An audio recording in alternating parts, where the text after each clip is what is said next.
दोस्तों, बहुत बार ऐसा होता है कि हमने एग्ज़ाम के लिए जी जान लगाकर मेहनत की। हमको इस बार तो पूरा कॉन्फिडेंस था कि इस बार तो एग्ज़ाम क्रैक हुआ समझो।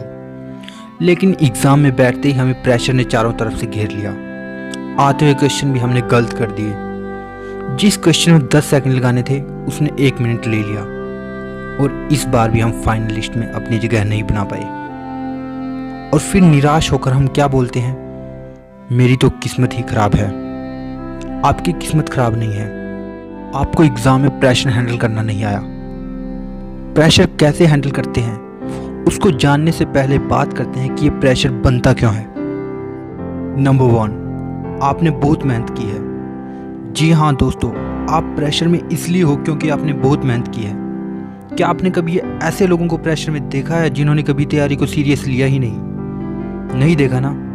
तो दोस्तों, अगर आपके ऊपर प्रेशर है तो खुश हो जाओ कि आप उन लोगों से तो बहुत बेहतर हो जिन्होंने तैयारी को सीरियस लिया ही नहीं। इस बात पे मुझे एक शेर याद आता है, मिल ही जाएगी मंजिल भटकते भटकते, गुमराह तो वो है जो घर से निकले ही नहीं। नंबर 2, फैमिली की सिचुएशन। ये एक दूसरा सबसे बड़ा कारण है जो आपको प्रेशर में डालने के लिए काफ़ी है। अगर फैमिली में कोई कमाने वाला ना हो और सारी उम्मीदें सिर्फ आपसे जुड़ी हों तो आपके ऊपर प्रेशर उन स्टूडेंट से ज़्यादा होगा जिनकी सिचुएशन आपसे बेहतर है। पर आपके सक्सेसफुल होने के चांस ऐसे स्टूडेंट से डबल हो जाएंगे, क्योंकि आपके लिए सफलता बहुत ज़रूरी है। और जिसके लिए सफलता इतनी ज़रूरी हो जाए कि उसे उसके काम के सिवाय और कुछ नज़र ही ना आए, तो उसे दुनिया की कोई ताकत नहीं रोक सकती। दोस्तों, ये ह्यूमन नेचर है कि हम किसी भी चीज़ पर 40 मिनट से ज़्यादा फोकस नहीं कर सकते। इसलिए पढ़ाई के साथ ब्रेक्स भी उतने ही इम्पोर्टेंट हैं। ब्रेक्स आपकी एनर्जी को रिगेन करके वापस आपको पढ़ाई पर फोकस करने के लिए मदद करते हैं। और अगर हम ब्रेक्स नहीं लेते हैं तो एक टाइम बाद हम किन्हीं और ख्यालों में डूब जाते हैं और फिर थोड़ी देर बाद याद आता है कि हम तो पढ़ाई करने बैठे थे।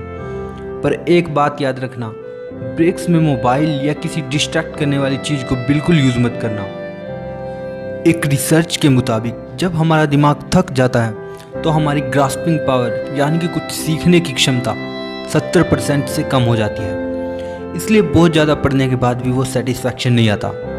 तभी एग्ज़ाम के वक्त आपकी नींद बहुत इंपॉर्टेंट है। एक्सपर्ट सजेस्ट करते हैं कि एग्ज़ाम के टाइम पर कम से कम 7 से 8 घंटे की नींद आपको लेनी ही चाहिए, ताकि आपका ब्रेन एक्टिव रहे और आप एग्ज़ाम में अच्छा परफॉर्म कर पाओ। प्रेशर कुछ भी नहीं है, यह सिर्फ आपके उस काम से रिलेटेड ओवर थिंकिंग है जो आप उस समय कर रहे हो। एग्ज़ाम में बैठने से पहले आपको सच्चाई के साथ खुद से सिर्फ ये बात बोलनी है कि मैंने बहुत मेहनत की है और प्रत्येक सब्जेक्ट में जितना सीखना ज़रूरी था उससे बहुत ज़्यादा सीख लिया है। मैं जितनी मेहनत कर सकता था उससे ज़्यादा ही मेहनत की है। अब मुझे इस बात से कोई फ़र्क नहीं पड़ता कि मेरा रिज़ल्ट क्या रहेगा, क्योंकि मैंने इतना कुछ सीख लिया है कि मैं दूसरों को भी पढ़ा सकता हूँ। और दोस्तों, यदि आपने सच में अच्छे से मेहनत की होगी तो आप दूसरों को ज़रूर पढ़ा सकोगे। और यदि आप दूसरों को कुछ सिखा सकते हो तो आपको फ्यूचर की टेंशन लेने की ज़रूरत नहीं है। एग्ज़ाम टाइम में आपका कॉन्फिडेंस बहुत मैटर करता है। इसलिए एग्ज़ाम के दिन किसी भी टॉपिक को अपने दोस्तों के साथ डिस्कस मत करना, क्योंकि इस टाइम किया गया डिस्कशन आपको काफ़ी नर्वस कर देगा। सो दोस्तों, all the best for your exam. Please like, share and subscribe. मिलते हैं अगले वीडियो में।